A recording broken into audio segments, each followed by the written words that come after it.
The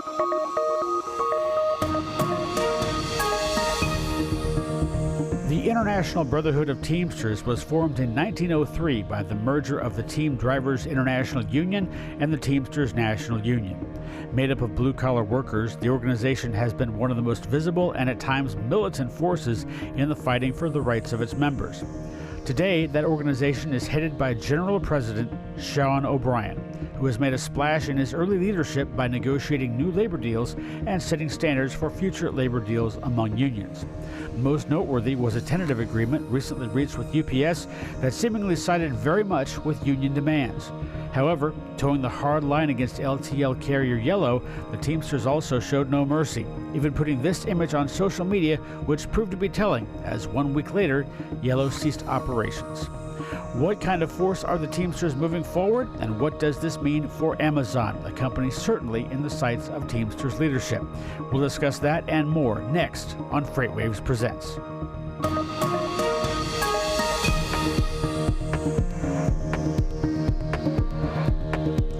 And welcome to FreightWaves Presents. I'm Bill Priestley.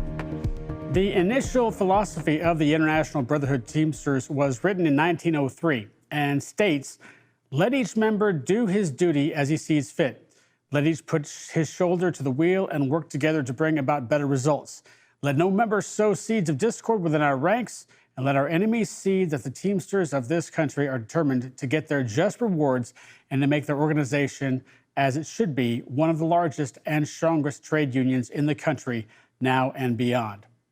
The Teamsters have made agreements with smaller entities, ArcBest and T-Force Trucking this year, but all of that has built up to negotiations with UPS that had a 12:01 a.m. deadline on August the 1st. That deadline was met by more than a week with a successful negotiation by the Teamsters to a tentative agreement. On the other side of that coin, LTL carrier Yellow negotiators and could not meet those demands to keep union drivers employed, ceasing operations on Sunday. By those accounts, you would think the Teamsters numbers would be rising and the momentum is going with them. But take a look at union members in recent history. The unions showed membership at an almost unprecedented low over the course of the past 30 years compared to the non-union membership in the LTL sector. It certainly paints a different picture than an organization on the rise. And with that, let's take a look at how the Teamsters have done in most recent history and how we're looking forward to their behavior possibly in future negotiations. Joining us, two people that have covered the Teamsters fairly extensively over the course of the last year or so. Rachel Premack, our editorial director, coming to us from New York, and Mark Solomon, senior writer from Atlanta, Georgia. Thanks so much for joining us here. Rachel, let me start with you. I guess it wouldn't be prudent to really talk about the Teamsters pre-Sean O'Brien. So with that, how would you characterize his leadership so far, as obviously he's come in, he's wanted to make a big splash, and he certainly has? Yeah, so Sean O'Brien has actually described himself as militant, in several different occasions. He's definitely, his angle into Teamsters is definitely to, push companies a little bit further than what they had been previously offering to workers over the past several decades.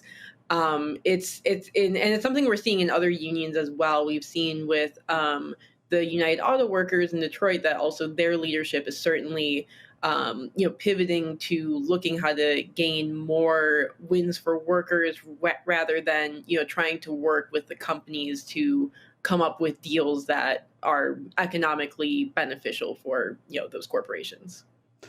Mark, Sean had his first real big test going up against UPS and trying to get a bigger piece of the pie from a very large financial giant. How do you characterize his leadership so far? Well, Sean is what I call the anti-Hoffa. Jimmy Hoffa ran the Teamsters until 2022. He started in 1998. He was considered by many to be a conciliatory leader, always willing to try to strike middle ground between labor and management. A lot of the Teamster rank and file found that difficult to swallow after a number of years. And in Sean, they get a fourth generation Teamster. Hoffa was not a, how you call it, get your hands dirty Teamster. He was a lawyer. O'Brien drove a truck. So O'Brien positioned himself as a man of the people and somebody who would basically one of his pet lines throughout the UPS talks was, quote, the concession stand is closed. So again, you're dealing with somebody who came at this a lot differently than his predecessor, and the times are making the man. The last time a UPS contract was negotiated was 2018. There was no COVID, there was no inflation. You have a different world now. You didn't have the supply chain bottlenecks that plagued our industry. So Hoffa disappeared, and you have a new person who's sort of right for the times. And the Teamsters are riding a crest of popularity. Organized labor in general is riding a crest of popularity. So, much will be seen in the terms of the ratification of the UPS contract. Absolutely. We'll get to that in just a little bit. Rachel, how much do you think of O'Brien's strategy at this point was linked to some of the things that Mark just mentioned there? Obviously, when you go through the pandemic and then you go through stimulus and then you go through people staying home and all of a sudden there's not enough jobs and all of a sudden it's $15 an hour if you want to get hired at McDonald's as opposed to, half of that before. And then more people getting better jobs, benefits, pay rising, very, very much so. And maybe O'Brien looking at that as well as other unions and saying when those negotiation times come around, we're going to take our part of the pie there as well. We're going to get massive increases there as well. Was that a big effect, do you think, on his negotiating tactics? Yeah, definitely. I think when you look at how people have just been talking about and thinking about labor in these past few years, there's definitely been a lot of conversations around how can we make sure people are paid more? How can we make sure these jobs are decent? Especially, looking at the labor shortage that we saw, particularly directly after COVID. I think people started realizing more, oh, maybe people don't want these jobs because they're not good jobs. So how do we make these jobs better for people who would be, the kinds of people who would take those jobs? So when you look at, as Mark kind of mentioned, when you look at the opinion among Americans about labor unions, that's actually reached one of its highest point in the last few decades. But then you contrast that with the percentage of Americans actually in a union, it's one of the lowest we've seen since at least the 1980s. So it's a really interesting kind of contrast where you do see more and more people supporting unions and liking unions, but fewer and fewer people are actually part of unions. Mark, same question to you. How much do you think of Sean O'Brien's tactics? Certainly in the UPS situation, were dealt out of the fact that, again, they saw lots of people making lots more money and getting lots more benefits and reaping the benefits of there being less of a workforce and getting more of the piece of the pie that the Teamsters and unions across the country eventually wanted to do in their own negotiations. Well, I think that worker performance and worker sacrifice during COVID was a critical component to changing the mindset of Americans towards labor. But to Rachel's point about labor involvement, it should be remembered that 5 years ago, when the Teamsters voted on the last UPS contract, less than half of the membership voted. You had even less involvement when the Teamsters were running their last general election to replace Hoffa. This was going to be a milestone event. Hoffa was stepping down after a quarter of a century. You were going to have new leadership for the next 5 years, and yet turnout was very low. I think there's a lot of support for organized labor's position in light of the pandemic and all the supply chain challenges we've confronted. But it hasn't translated into what I would consider a tremendous boost in participation. Now, I think what we'll see with this upcoming ratification vote is whether that changes. The Teamsters trumpeted tremendous unity, tremendous collaboration, Uh, we'll see what happens as the ballots go out, because there you have a 3-week process. I think that the Teamsters have to show that their direct on the street involvement can follow the American people's more favorable outlook towards organized labor. Those are definitely great points there. All right, let's get to our last question here. First for you, Rachel. Obviously, mixed feelings among the rank and file, as you mentioned already, certainly within Yellow. UPS, as Mark has mentioned, it would be hard not to see them pass this particular deal. Now, as we kind of look forward, what do you think these two episodes, again, plus ArcBest and plus T-Force, which have already negotiated their contracts, what does this say to Amazon workers? Because obviously that is an area where the Teamsters have started to make some progress in trying to get into that universe. How does this feel as this moves forward? Does it have momentum? Is it going to continue to move forward as far as Amazon is concerned, as far as labor is concerned, or because of the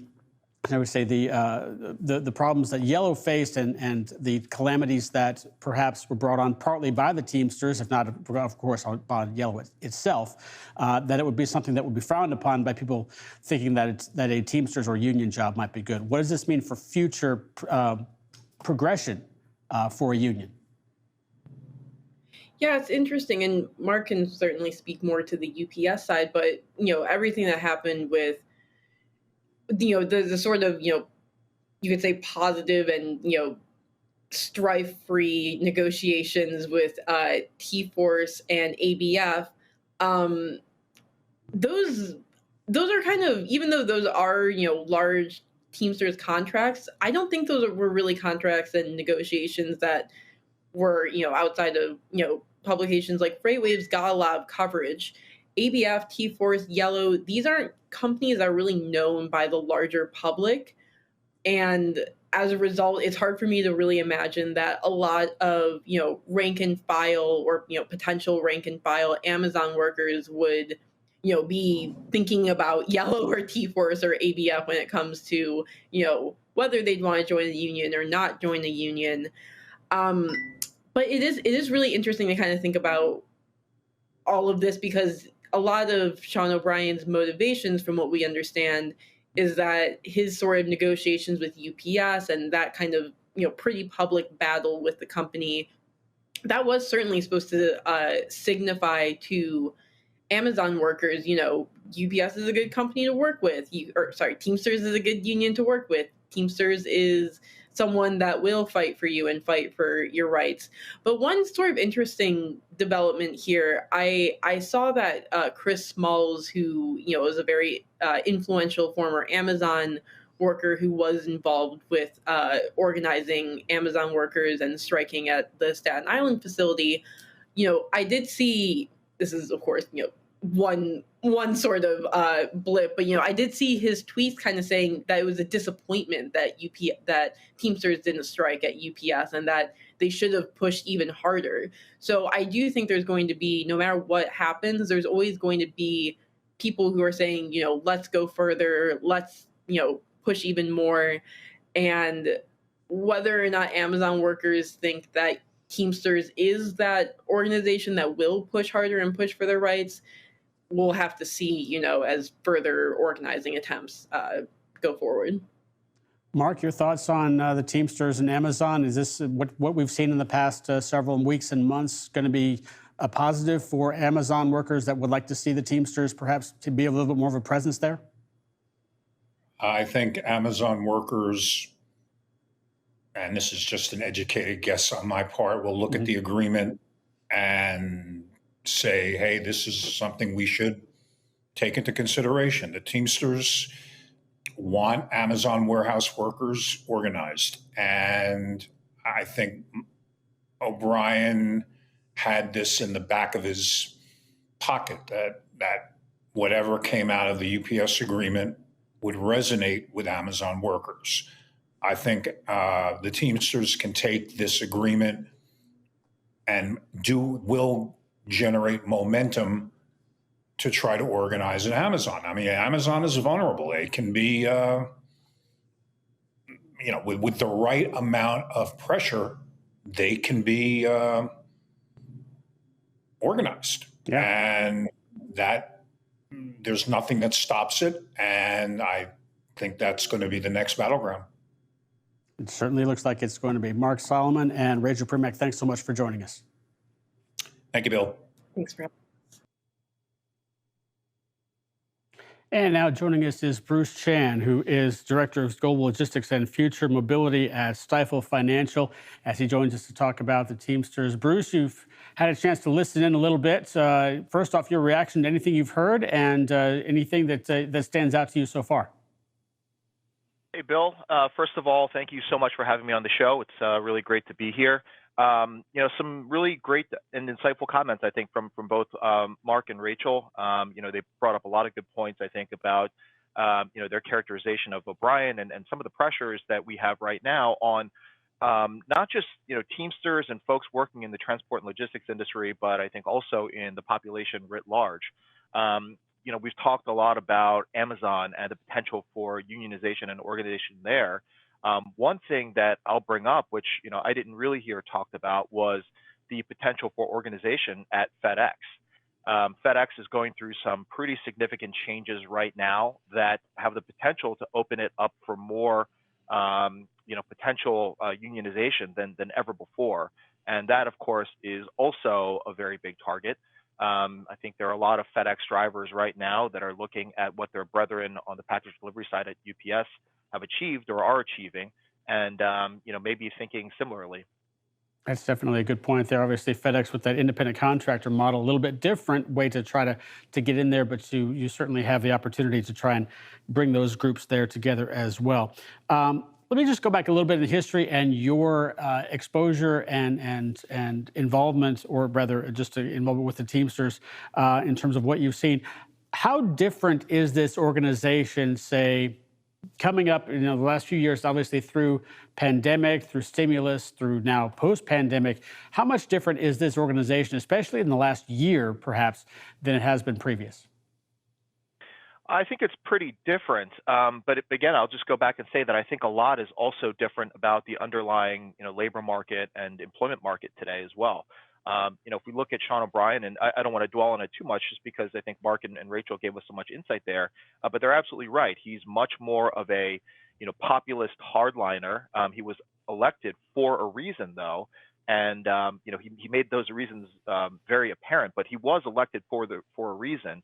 So I think ultimately the character and the nature of this organization today is coming from the grassroots level. It's coming from the rank and file. It's coming from the membership.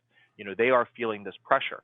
We have a few things, a few situations, a few themes that are percolating through the labor markets right now that we haven't necessarily seen for a while. Mark brought up some really good points in the post-pandemic period with a lot of the reliance on workers, a lot of the sacrifices that some of these frontline folks had to make. But we're also in a market that's seeing 3.5, 3.6% headline unemployment in what is a freight trough at the bottom of the cycle. Even on a U6 basis, we're looking at 6.9% unemployment. And if you look back to close to the peak of the market in 2018, unemployment was actually even a little bit higher at that point. So there's quite a bit of pressure on wages, on employment. I think the rank and file feel that bargaining power. I'd also point out too that a lot of these workers are seeing significant inflation. And I think these are the folks that probably experience the inflation on a relative basis more than others. And because of that, they're seeing their spending power go down, and there's also more pressure on wages as well. Let me throw up a chart that we had up earlier concerning the difference in union versus non-union. There we go, the union versus non-union relationships there. And right now, union membership, this is just in the LTL community, having seen maybe half of that percentage is going maybe closer to 30 to 25% is union-based. This is just in LTL versus non-union at this point. Obviously, we're talking about, if you're mentioning that the rank and file are the ones also that coming from this grassroots level to make the Teamsters a bit more of a formidable organization.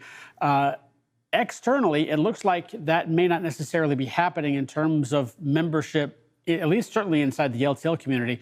What do you say to the membership of the fact that the numbers are down, the morale is obviously well up? Yeah, it's a great point and a very fair one, but I think it's kind of a complicated one. And if I had to simplify it as much as possible, I'd say that the decline in membership has more to do with the competitiveness of union companies than it does with the interest or desire for workers to organize. If you look back to the post-deregulation period, 1980, the percentage of union companies in the LTL business was something like 80+% union. And as you look through the bankruptcies over the years, most of the companies that have gone out of business have been union companies. That's, of course, put more pressure on existing union companies who, up until very recently, bore liability for a lot of the orphan pension plans in the Central States Fund, for example. So they only got relief from that fairly recently. But I think, when you look at it from a corporate level, a management level, one of the reasons why companies like FedEx, like Amazon, want to stave away the unionization as much as possible is because unionization does come with quite a significant operating cost, premium. We've estimated that it's as much as 30%, maybe even a little bit more when you factor in the full impact of wages and benefits and work rules changes. There's some very explicit work rules that are a part of union contracts that, of course, non-union carriers do not have to abide by. Things like, as we've seen with the Yellow and ABF contracts, drivers, being able to get out and unload freight if there's not a dock worker available to do that. Things like that are much more restrictive at union companies. When we think about the percentage of outsourced PT miles, those are capped in union labor contracts to, of course, preserve union jobs. But again, when we see swings in the business cycle, swings in the freight cycle, that does grant less flexibility to those union companies. So all but really the most efficient ones, I think, have found it very, very difficult to operate through business cycles. UPS, of course, is an extremely efficient company. And, that's been to their benefit. So UPS has found a way to make it work. But, looking at smaller companies that don't have the benefit of being in a, duopolistic market, it's been much harder for those union companies to survive relative to their non-union peers. Let me go back to this very famous tweet that Sean O'Brien put out. Of course, it was a week prior to Yellow's demise, and of course, he puts up on a tombstone that 99-year lifespan, if it was, of Yellow, going from 1924 to 2023. Again, he probably, I mean, it was obviously a bold move at that particular point, perhaps knowing what was going to happen anyway. But I want to contrast that as well with the reaction, or actually, I guess maybe not the reaction, but the response that the Teamsters had with Central States in terms of giving Yellow another 30 days to stay on board. Now, of course, Central States says you have to make a deal during that time for us to keep this going. But how do you look at the Teamsters, just, I mean, as an organization, as it looks at, it tried to keep the peace pretty well, yet was also ruthless in what it wanted to get? Yeah, I think it's difficult to strike the perfect balance, but they certainly had a point. I think on the one hand, right, of course they want to preserve 22,000 union jobs, 30,000 jobs overall. Of course, in a perfect world, they'd want Yellow to survive as a going concern. But I think they certainly had a point when they point to the history of Yellow and the concessions that they had granted the company. And what, in our view, was likely to be continued slow bleed and an ultimate demise, even if agreement was reached, or if they had gotten approval for phase 2 of the change of operations and managed to renegotiate with lenders. We still think the company would have been on pretty precarious financial footing. So it was a balance they had to strike, and at a certain point, you do have to say enough is enough. Yeah, definitely there as well. All right, so let's take a look forward here. Obviously, you mentioned, we've already talked about Amazon a little bit. You brought FedEx into the conversation as well. Right now, if you're the Teamsters, if you're looking at, you've got a lot of momentum here. The negotiating period for these two big deals over at this point. What's next on your list if you're looking to try and move forward here? Obviously, you're not speaking for the organization, but what perhaps looks like a fertile ground, at least, to start looking? Yeah, it's hard for me to say. I'm looking in from the outside, Sure. and there are many, many divisions and subgroups within the Teamsters organization. But certainly in the freight world and the package world, as you pointed out, FedEx and Amazon, I think, are two very, very big, very, very juicy targets. They both have reasons why workers may be seeing a lot of pressure on their costs and on their spending, and seeing UPS Teamsters get more money, some of their LTL compatriots get more money. And I think the pump is primed at both of those organizations. Unclear on which ones the Teamsters decide to target first. I would imagine they take them in turn, just given the resources that would be involved in legal battles of both. But who knows? There's plenty of momentum, as you pointed out. So let's look outside the box in terms of looking back inside the Teamsters at this point. As you look at, say, if you are a FedEx, if you are an Amazon, if you are a large carrier or a large person, perhaps in the transportation industry, that may be seeing some kind of possibility of organization here, or maybe you're seeing it just because the Teamsters perhaps aren't targeting you as well.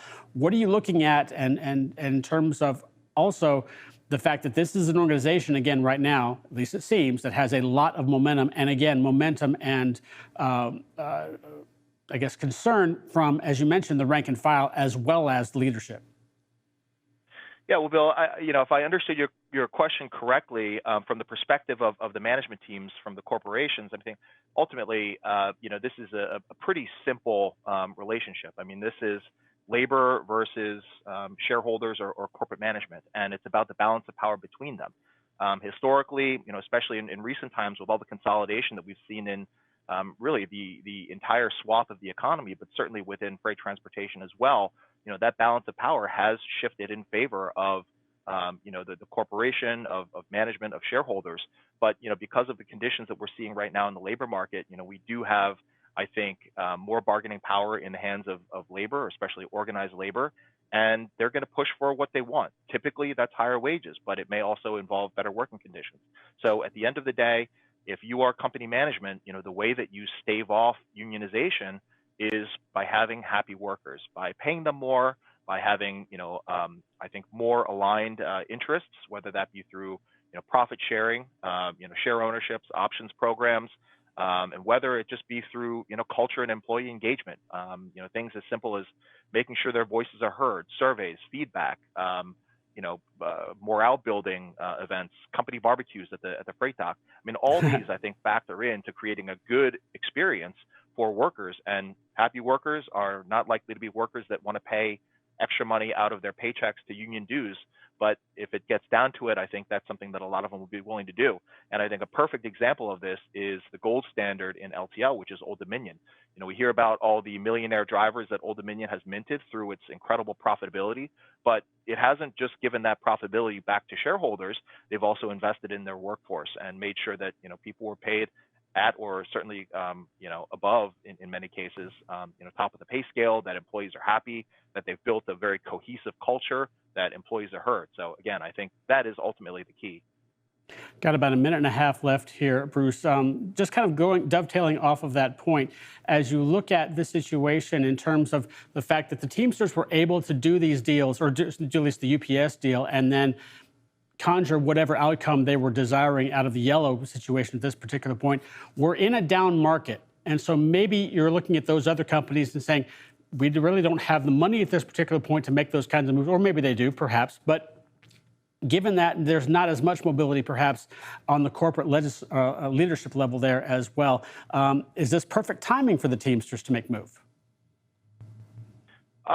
It's certainly pretty good timing. I mean, I think, especially in certain markets like LTL and parcel, even though we're in a down market, close to the trough of the freight cycle, these companies are still enjoying record or very close to record profitability. If you, obviously look at what's going on around right now, things seem a little bit, dim and dire, but you look at these profitability levels and, relative to pre-pandemic, obviously 2021 and 2022 were fluke years. But if you look at pre-pandemic, even at, peak years, we're still at, or certainly very close to, peak profitability. So the money is there, but nobody's going to give it away for free. So absolutely, I think the pressure has to get to a boiling point. It has to reach a head, before it is paid out. Gotcha. And I think that's Bruce, I'm going to have to cut you off there, unfortunately, because we're probably running out of time. Thanks so much for joining us. Happy to be here. All right, thank you. In some ways, the Teamsters organization looks like it has a full head of steam ready to take on some of those larger employers in the country, as we just talked about. On the other hand, lower numbers and an increasing percentage of workers becoming non-union over the course of the last 30 years is reason not to jump to conclusions. It seems like out of 120 years, the Teamsters might have struggled in popularity up until last year. And with labor earning sentiment with American voters, labor has not had such a strong voice in a long time. That's going to do it for this edition of FreightWaves Presents. I'm Bill Priestley. Join us next time when we'll jump into the world of warehousing, a part of the supply chain that has been flipped on its head in the last 3 years. What is making the water so choppy in this area, and does your strategy change? That's next time on FreightWaves Presents.